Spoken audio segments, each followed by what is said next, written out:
and welcome to the Roy Rogers Riders Club. Thrill again to the thundering hooves and cattle stampedes, barroom brawls, and shootouts of classic Western features and TV shows. Annie Oakley, Roy Rogers, Gene Autry, John Wayne, and all their cowboy pals and sidekicks roam the West once more. Heroes never die on ComedyMX Channels. They just ride off into the sunset.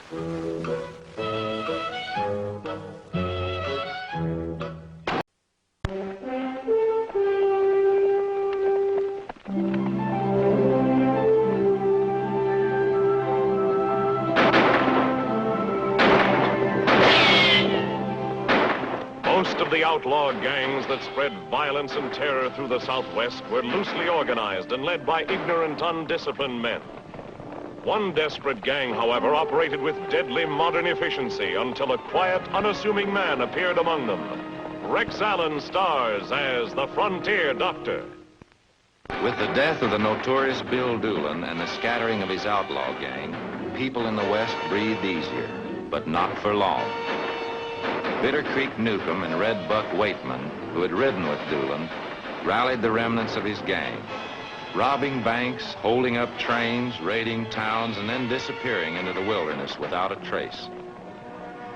On that day in August 1896, when I left Rising Springs on my first vacation in 4 years, I wasn't concerned about the BITTERCREEK gang. I was going to visit my friend Nat Faber in Gila Bend. Proceeding west from Tucson, the stage was crowded. One passenger had to sit with the driver. I didn't know the man. I'd only caught a glimpse of him when he boarded the stage in Tucson. But he was going to wreck my vacation.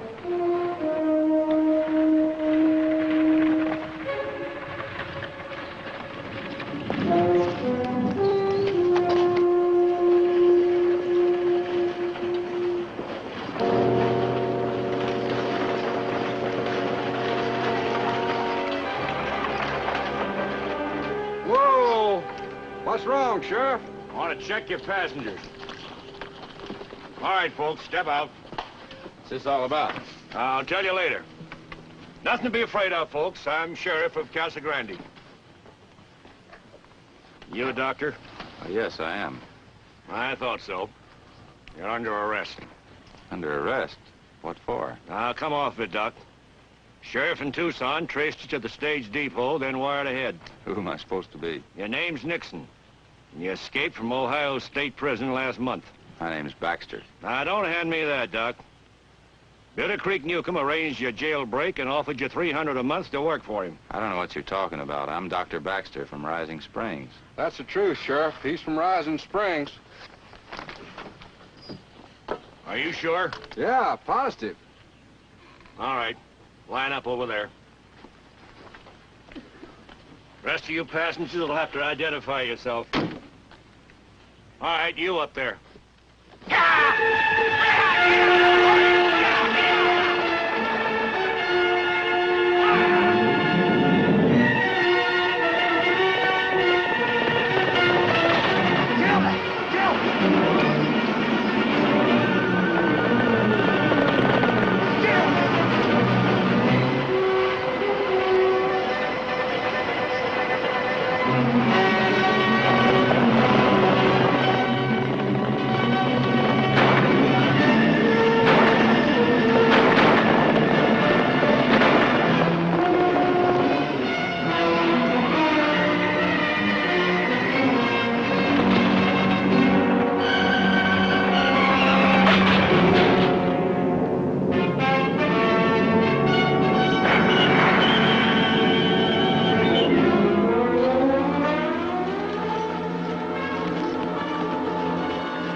Yeah, that's Nixon, all right. Ride back and fetch that other doctor. It's a good thing he had bandage and medicine in his briefcase. How long will he be unconscious, Doc? It's hard to say, but his concussion's not too serious. All right, boys. Get him on a horse.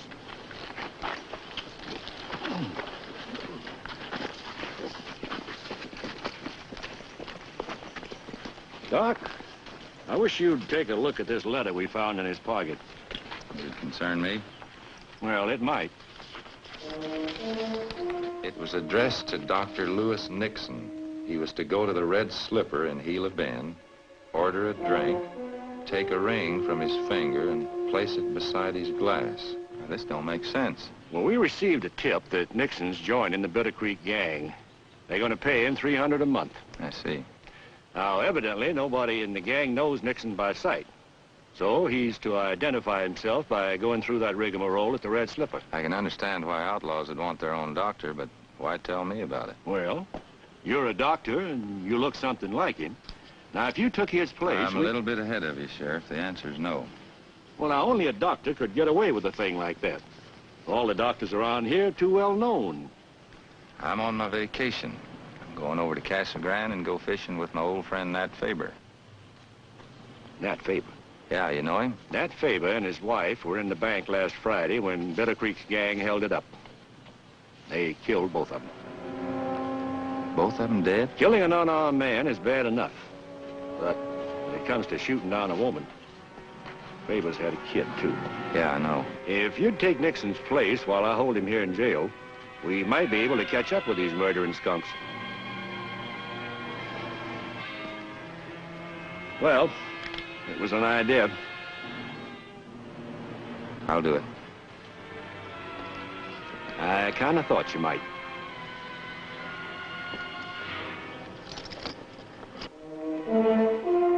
The next day, wearing Nixon's clothes and carrying his briefcase, I headed for Gila Bend. The sheriff had sent word ahead explaining the plan to Sheriff Jackson of Gila Bend and asking him to meet me outside of town. Sheriff Jackson? Yeah.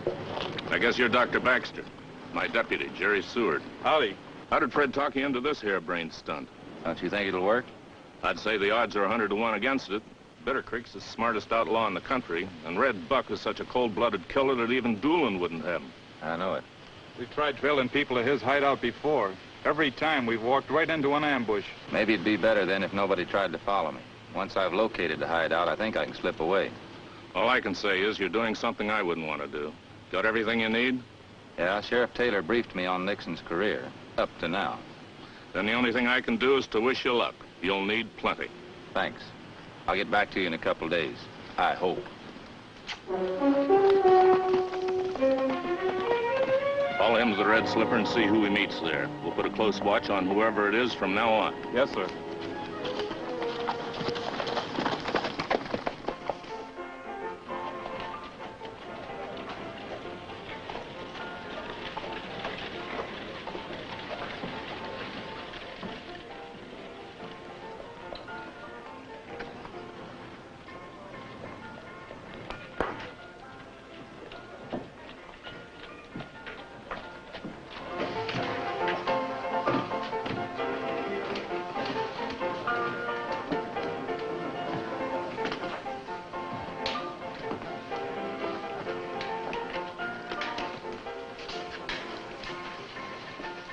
Stranger, what'll you have?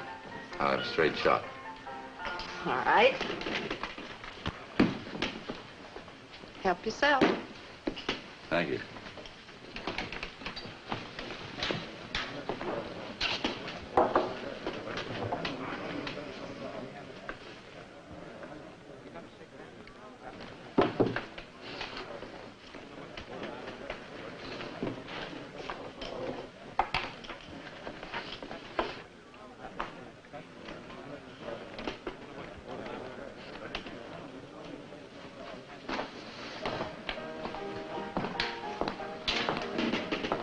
Howdy, my name's Pearl. Buy me a drink?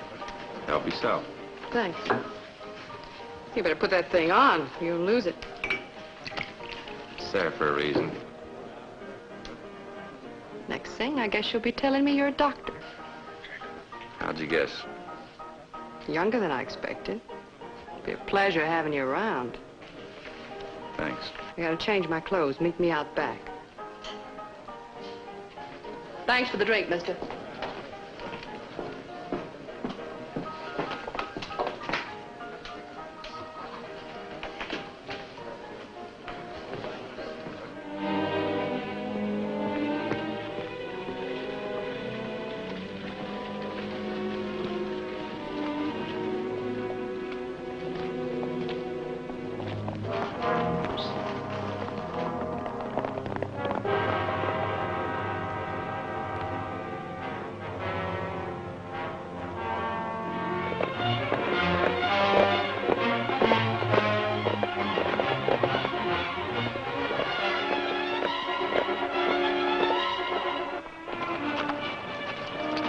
here. Why? Well, unless he's pulling a job, Bitt keeps his hideout guarded better than the U.S. Mint.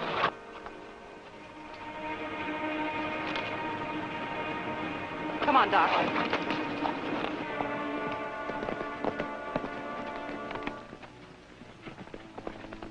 Bitter Creek's headquarters turned out to be an isolated, decaying ghost town surrounded by miles of desert. I'll go, boss. Never mind, I'll get it.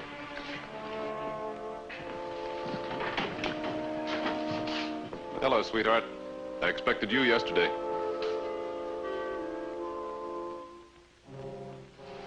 Doc Nixon was late. Howdy, Doc. I'm George Newcomb. Glad to know you. Mostly they call me Bitter Creek. I'd have been here sooner, but the stagecoach wrecked over the other side of Casa Grande. Toby, take the horses around back. Okay, boss. Doc, you may not know it, but I'm building up the biggest, most powerful outlaw gang in all the world. I'm running it like an army. I'd like you to be my Surgeon General. Will you have a drink? No, thanks. Well, that's just as well. You got work to do. Red! Red! Red got a bullet in his shoulder in our last job. What do you want? The doctor's here. It's Dr. Nixon. Red Buck. He don't look like no doctor to me. I am. At least I was until they took my license away from me. That was in Toledo, wasn't it? Cleveland. See, you've been checking up on me. I check on everybody. I probably know more about you than you do yourself. That's possible. I'm gonna get the bullet out of this man. I'll need some boiling water to sterilize these instruments. Come on, Doc. I'll take you to the kitchen.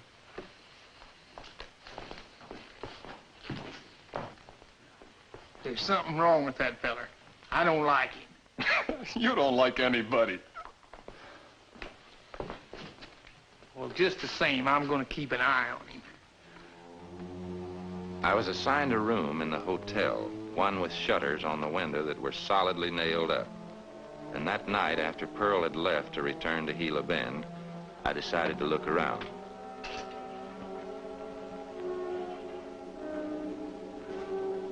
I say it's too risky. Sure, it's risky, but it'll be the biggest job we've ever worked on.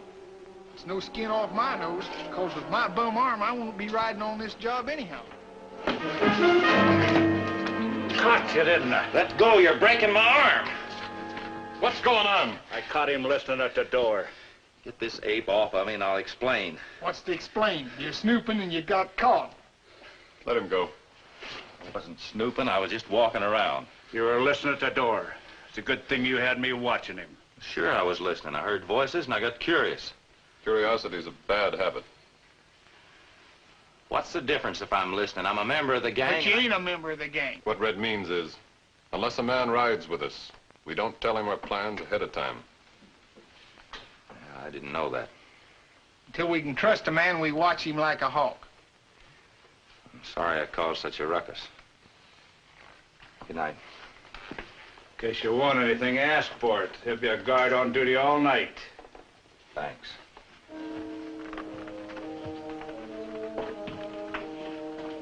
It wasn't going to be as easy to slip away as I thought. I was worried. If I knocked the boards from the window, one of the gang was sure to hear. I'd have been even more worried had I known what was happening in Casa Grande. Finish your supper, and give us them dirty dishes.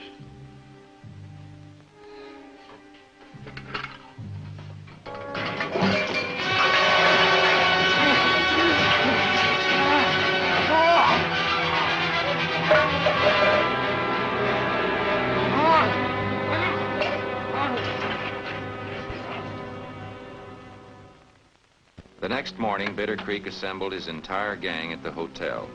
Even the guards had been recalled from their posts.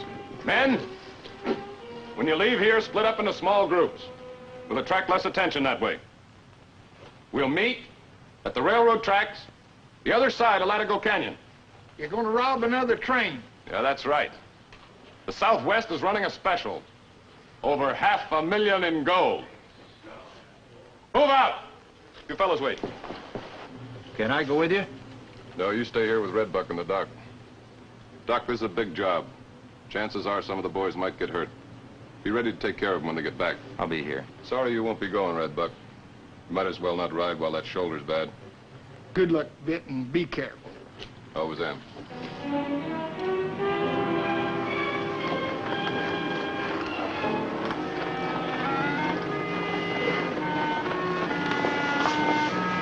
Doe, let's have a snort. You too, Doc. I'm not thirsty. Oh, yes, you are. Come on, Doc. Yeah, it's good for your liver.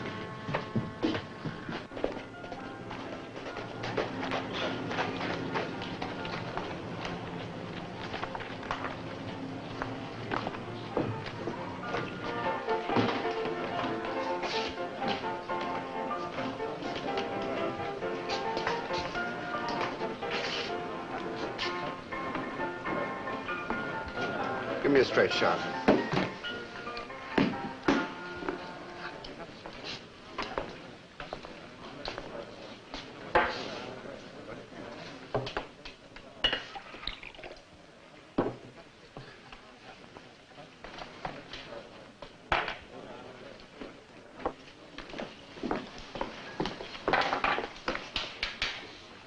You better put that ring back on, mister. You're going to get yourself in trouble. Come here, miss. I want to talk to you. Somebody came through here yesterday and put a ring on the table just the way I did, didn't they? Maybe. Well, whoever it was a phony. I'm Doc Nixon. I don't know what you're talking about. Oh, don't be coy. Look, they jailed me in Casa Grande and took my clothes and my papers. Whoever the other guy was a spy. How do I know you're not a spy? If I was, would I show up a day after the real guy came through? No. I guess you wouldn't. Where is he? He's at the hideout. Here, meet me out back.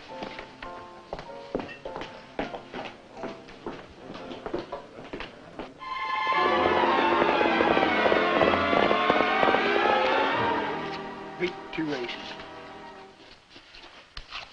2 pair. Jacks and 8s. Thank you, Doc. I come here checking out. I think I'll get a little shutout. Suit yourself.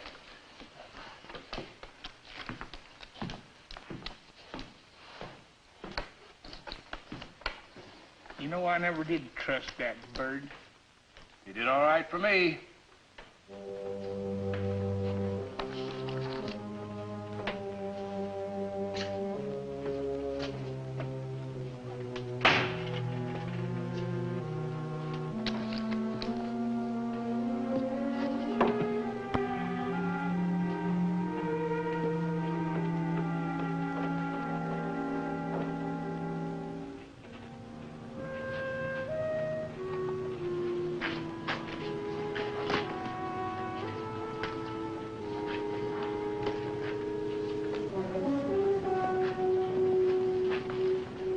Where do you think you're going? I'm out of chloroform. Figured I might need some when the boys got back. You thought you'd ride into town and get some. That's the general idea, yeah. If you'd have been on the level, you'd have checked with me first. Get off of that horse and come on up here.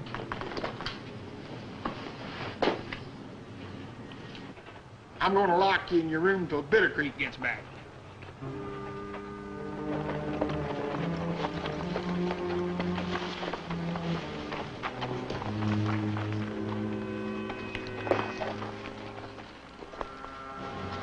Rest your horses. The train's on time. Due at 4:38.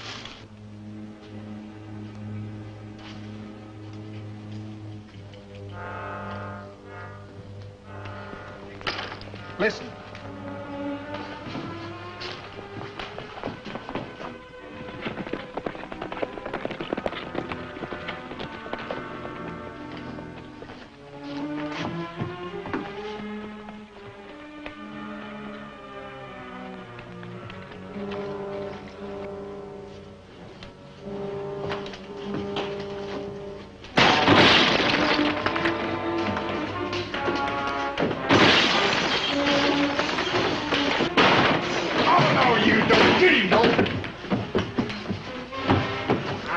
hunch about you and I was right.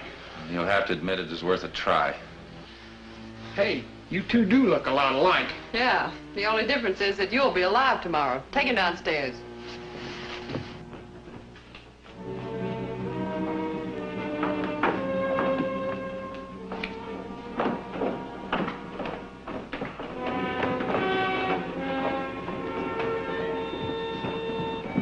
Stay where you are!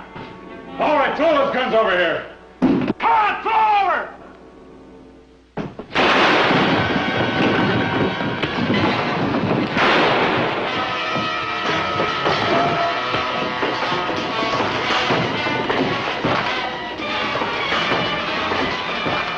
No, you don't! Drop it!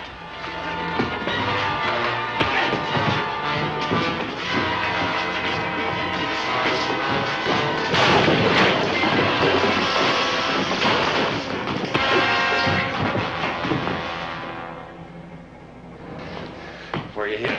In the shoulder, Doc. It's not bleeding too bad. I'll take care of you later. Boy, you saved my life. Did you follow me out here? We've been watching Pearl. This time I had orders to follow her. Keep your eye on her while I take a look at Red.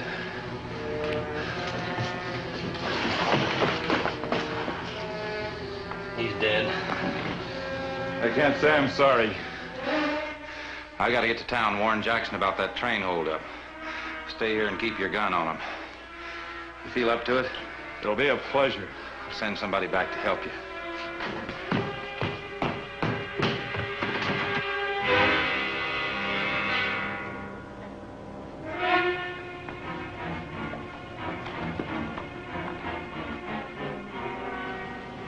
Bring the wagon out of the brush after we start unloading the gold.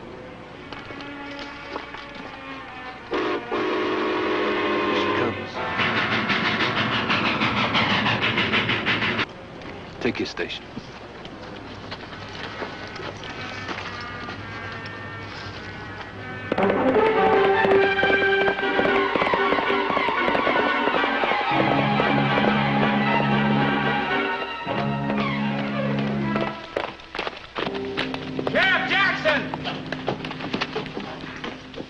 BITTERCREEK and his gang are gonna hold up the Southwest Special, the one carrying the gold. Where? Over Belitigo Canyon. Get as many men as you can. Tell them to meet down at the depot. If we commandeer an engine, we may be able to get there in time. Come on!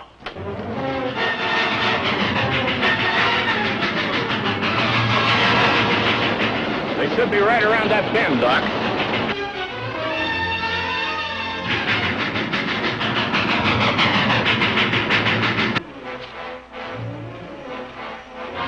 Hurry it up! See you at that from the wagon. Look, Doc, there they are. All right, everybody up, over the bank.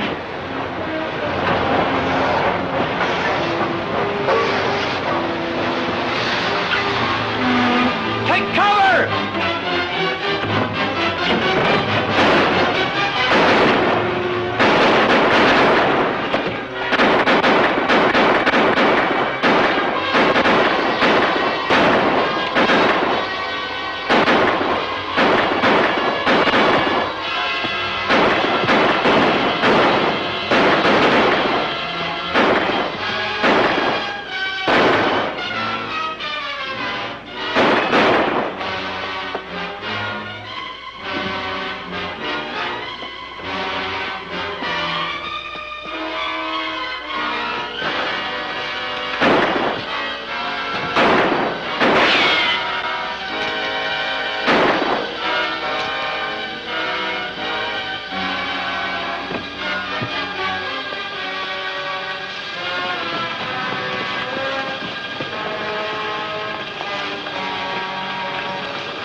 You know, Doc, I owe you an apology. How's that? Well, the other day I said the odds were 100 to 1 against you.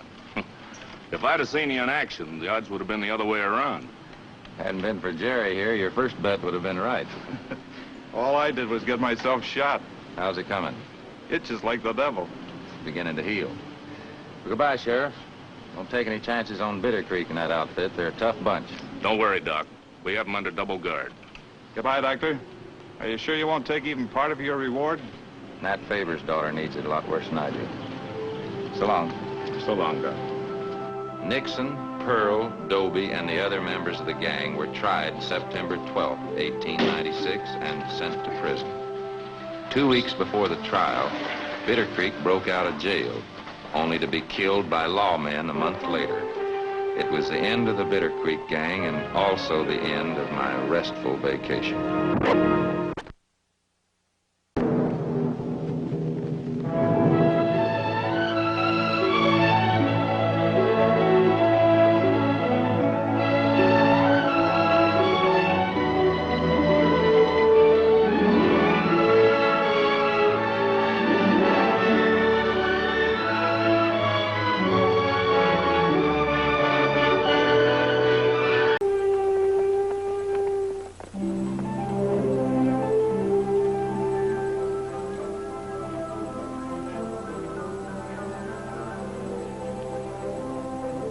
At the turn of the century, fortunes in gold and cattle were won and lost in the gambling casinos of the Southwest.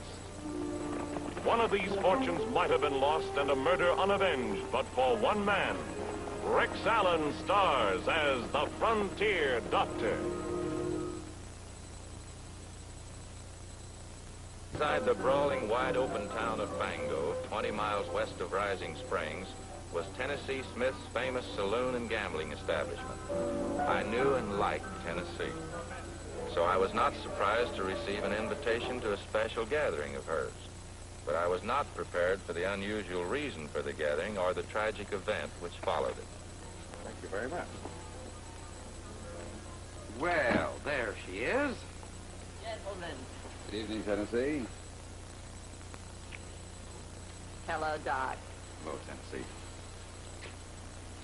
I've got an announcement to make.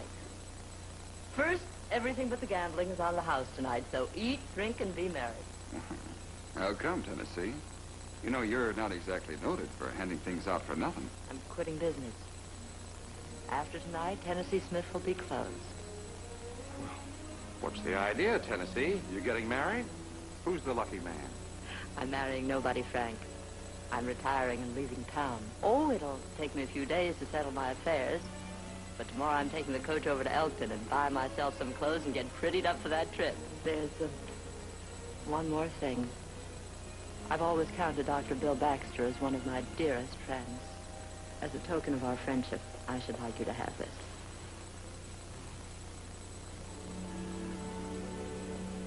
Isn't that a dandy? Look at it. Oh, that's right. Very That's nice. nice. Thank you, Tennessee. I'll treasure it always. Well, that's about it, gentlemen. Now, let's make this a night to remember. It's got to last us a long, long time. Best of luck, Tennessee. Good luck.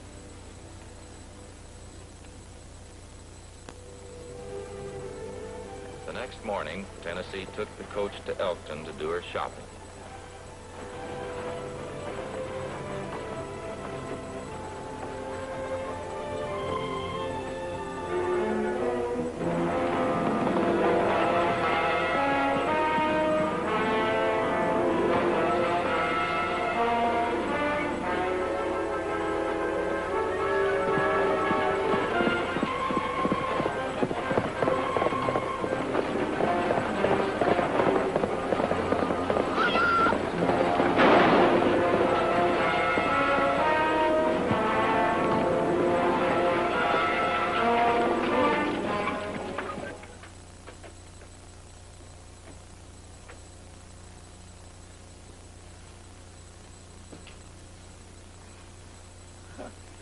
Dr. Baxter, I'm sure glad you come. Miss Tennessee, she just lies here.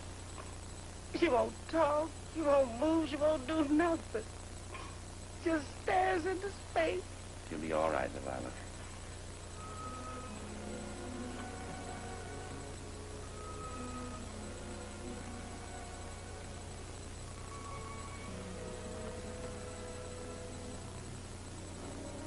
long's she been like this? I guess since she was shot. They took her off the coach like that.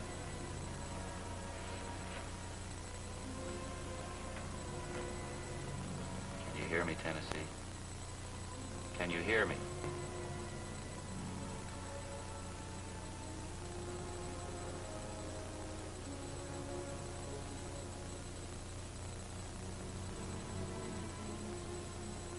If I could have gotten some reaction from her, move her head, or any other sign of the will to live, it was impossible to remove the bullet without causing her death. The once laughing, happy-go-lucky Tennessee was doomed to spend her remaining days in the grip of complete paralysis.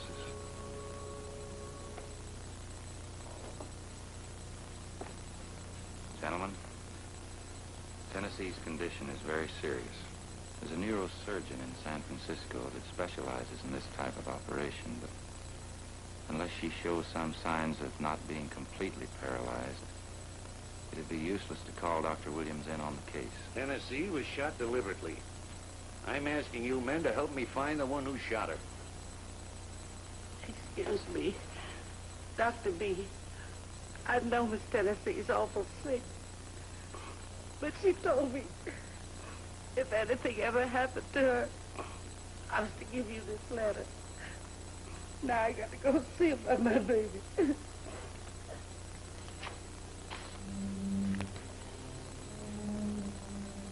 Sir Will, you're all witnesses.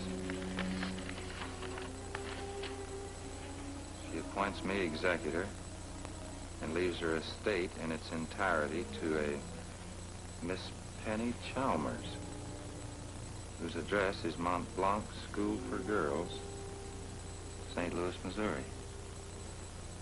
Wonder who she is. I'll send her a telegram and tell her to come out here right away. Well, what are you going to do about Tennessee till she gets here? I'm going to move her over to the hospital in Elkton. Sheriff, as executor, I want you to seal the cash register, the safe, and her desk, and padlock this place until Penny Chalmers gets here. A few days later, in answer to my telegram, Penny Chalmers arrived.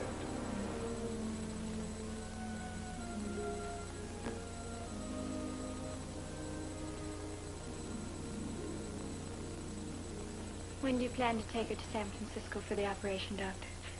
Well, not until she regains consciousness and gets some of her strength back. Wouldn't be safe to move her in this condition. Is there anything I can do to help? I don't think so, not now. Let's go out to her mansion. I want you to meet some of her friends.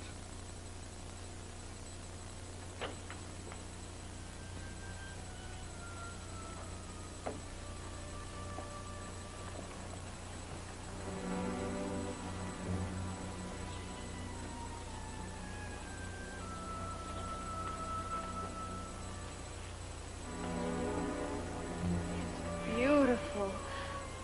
Way out here, it's so unusual. Tennessee's an unusual woman.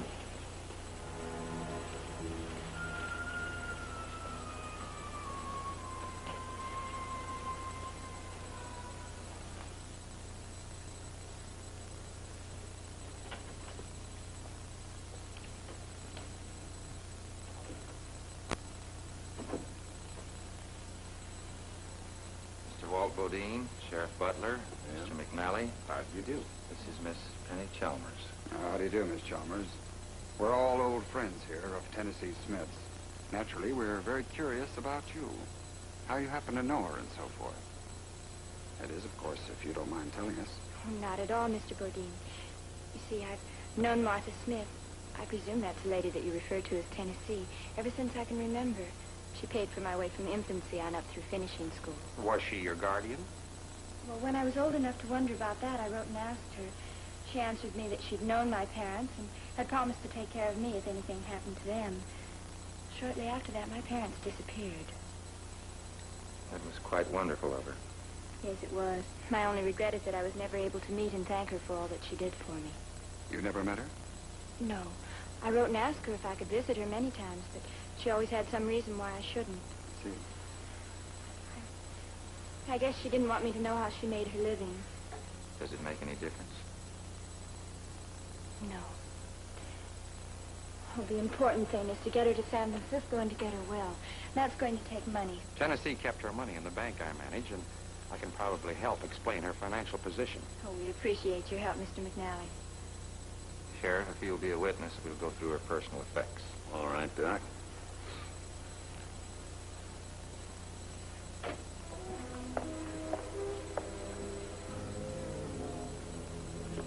You got the key to the desk, Sheriff? Yeah. Yeah.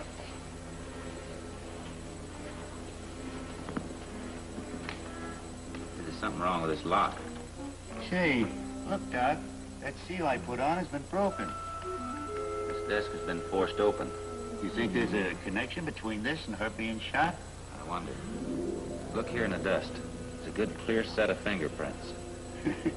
That theory's awful new yet, Doc. I've been reading some articles by a man named Francis Galton. He claims that no two sets of fingerprints are exactly alike. Just for curiosity, I've been trying it out on some of my patients and friends, and so far he's right. What's that got to do with the fingerprints on the desk? Well, if there's any connection between the desk being broken open and Tennessee being shot, these prints could belong to the man who did it. But how can the prints help catching? You can't lug the desk around matching the fingerprints of everyone in town. That's true. What you do is lift them. Well, how do you do that? I think I've got enough stuff in my medical bag to do it. Would you mind getting it out of the buggy, Penny? Of course not.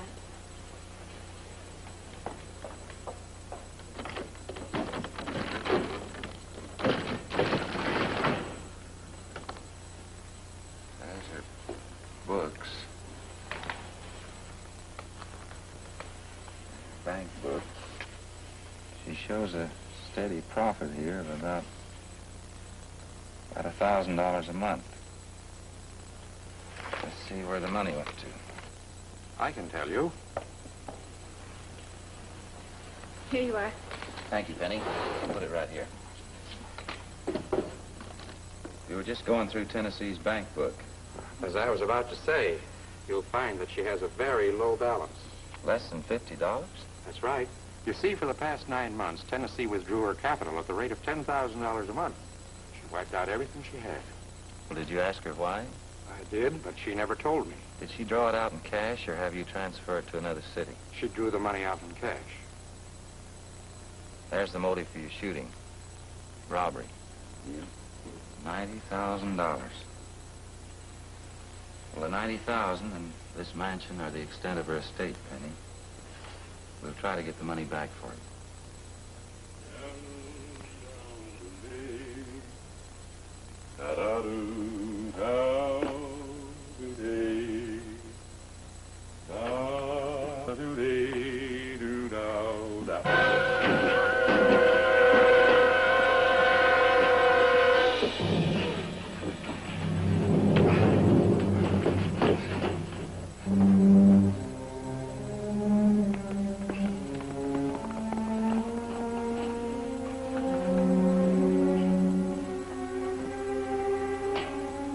Whoever it was that entered my office was obviously attempting to steal the fingerprints that I'd lifted from Tennessee's desk.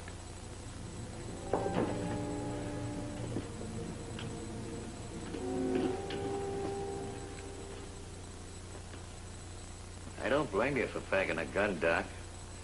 You got any idea who it was? No, it happened so quick I didn't get a good look at him. He was masked. But I've got my suspicions. Who? The only other people who knew about the prints besides Penny and you and me was Walt Bodine and Frank McNally. I'm sorry, Doc. I guess I shouldn't have done it. But I told everybody in town about you lifting the prints. I figured it was the only way I could make them agree to being fingerprinted. I see. It's such a newfangled notion, they're all afraid of it. Maybe if we could get some of the town's leading citizens to agree to be fingerprinted, the rest would go along. Who you got in mind? Well, Frank McNally, for instance. As president of the bank, he carries a lot of weight. Frank McNally. Yeah. All right, let's go see him.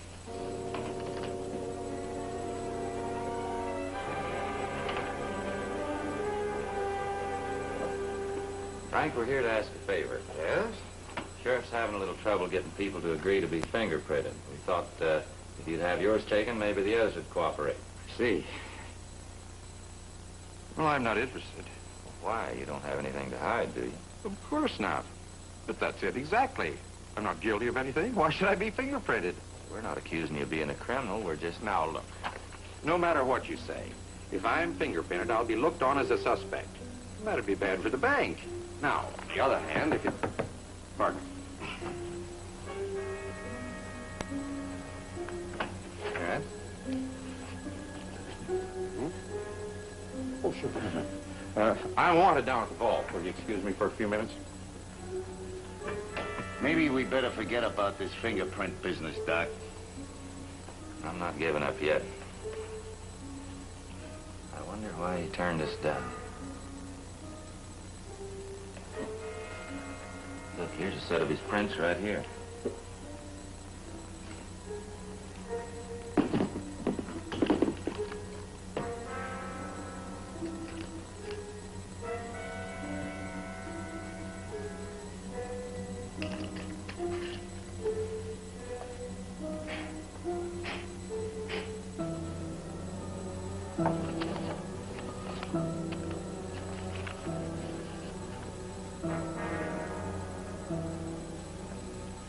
Curly Q's in the middle.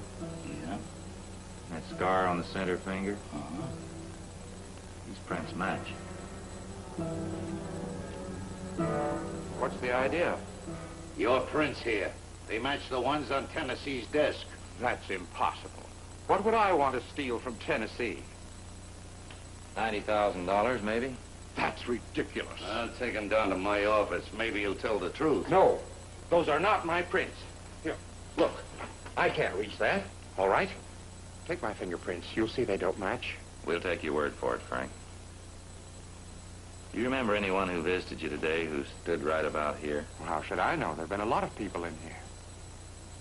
Maybe you can help me. Yes, sir? Did you happen to see a man in here at this desk who might have stood about like this? Well, yes. A man came in and put his hands on the desk just like that. Who was it? Mr. Bodine. Walt Bodine? Are you sure? Positive. Is that all, sir? Yes, that's all. Thank you.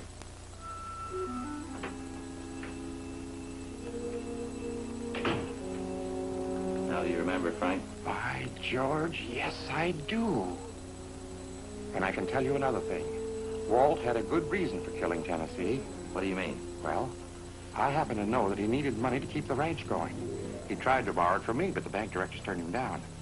Right after that, he started courting Tennessee. Go on. Well, my guess is that he borrowed it from her.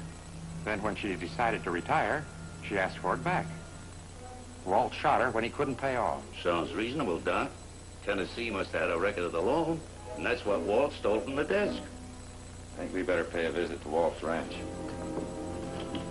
Thanks a lot, Frank. See you, Frank. Good luck.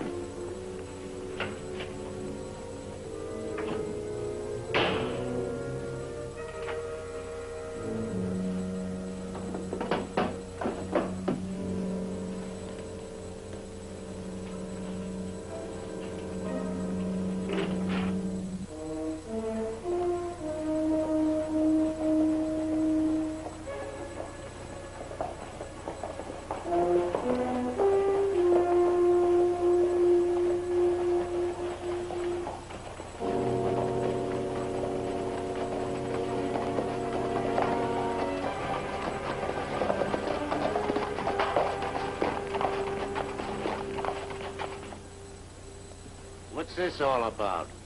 We want to go with you, Sheriff. Tennessee was our friend, too. But I don't need you. And besides, we're not sure it was Bodine. Well, it sure won't hurt for us to come with you. Bodine's got a lot of men working for him. And if he is guilty, he'll put up a fight. We got a lot more friends waiting out of town. All right. Come along.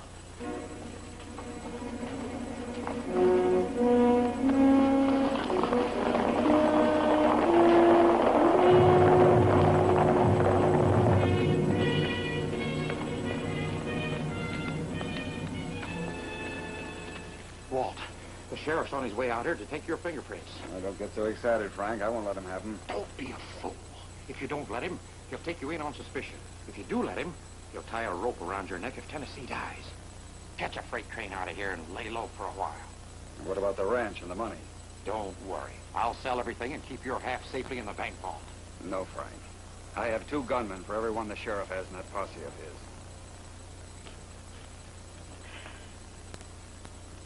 Tom, I want you to get the men armed and get them down to the north fence line right away. Sure thing, boss.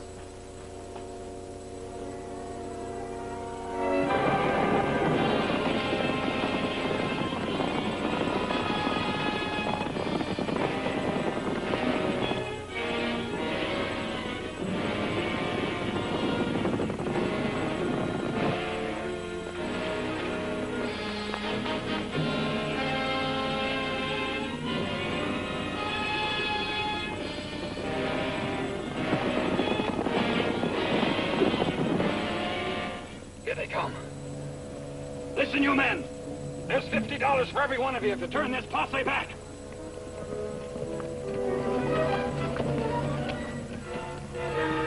It's a good thing we come along, Sheriff. They're waiting for us. Come on.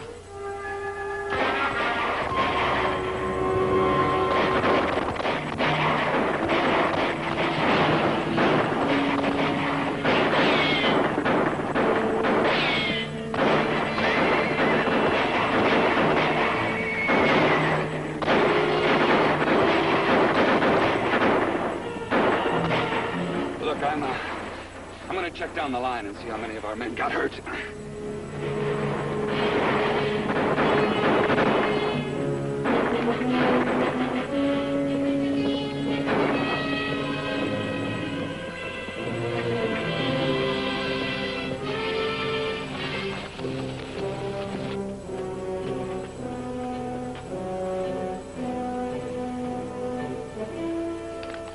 Fight's not with you fellas. We're after Walt Bodine. Where is he? We don't know. He took off. Sorry, I got here too late. Any of you men know where Bodine went? Haven't any idea. Maybe I can help you. Yeah? It was from a distance, but I saw a man riding toward the railroad tracks. Now, if it should happen to be Bodine, remember he's dangerous. Have your men shoot to kill. Jim! Ed! Bodine's headed for the railroad!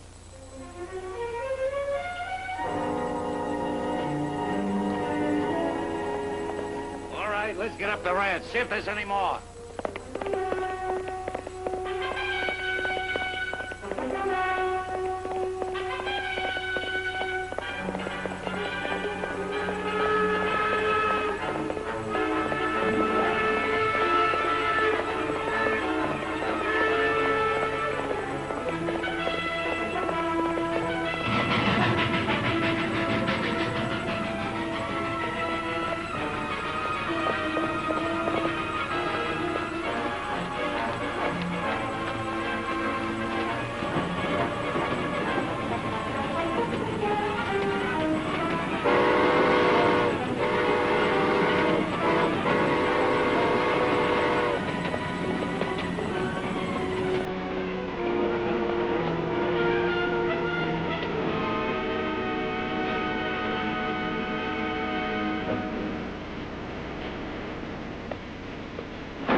Penny, I don't think we'll have any trouble getting Tennessee's money back.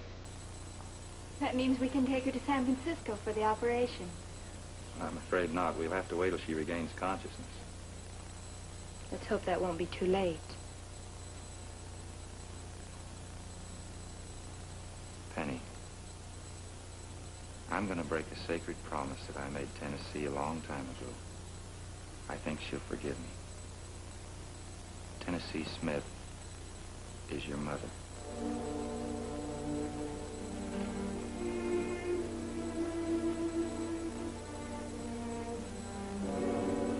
Penny.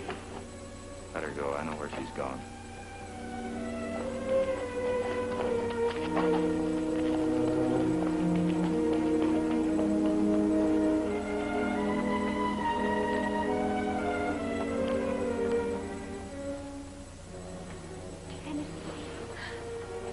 Tennessee, why didn't you tell me?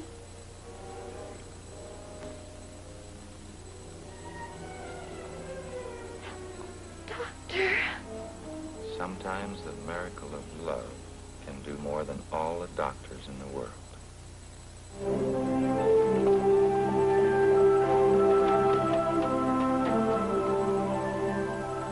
It was good news. Tennessee's operation was a success. On August 30th, 1898, Walt Bodine and Frank McNally were sentenced to 20 years for the attempted murder of Tennessee. Their hired gunmen were sentenced to hard labor in the state penitentiary along with them.